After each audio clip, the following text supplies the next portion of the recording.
কাতার সরকার বিদেশি নাগরিকদের জন্য ভিসা সংক্রান্ত একটি গুরুত্বপূর্ণ ঘোষণা দিয়েছে।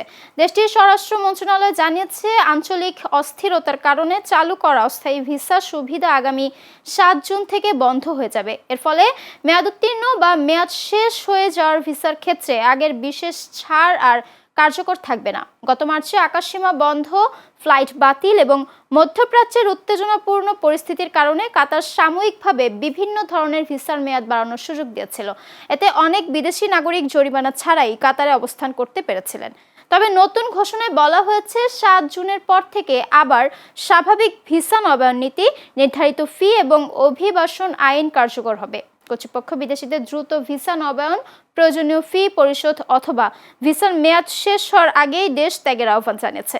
অন্যথায় জরিমানা, আইনি জটিলতা কিংবা ভবিষ্যতে ভিসা সংক্রান্ত নিষেধাজ্ঞার মুখে পড়তে হতে পারে।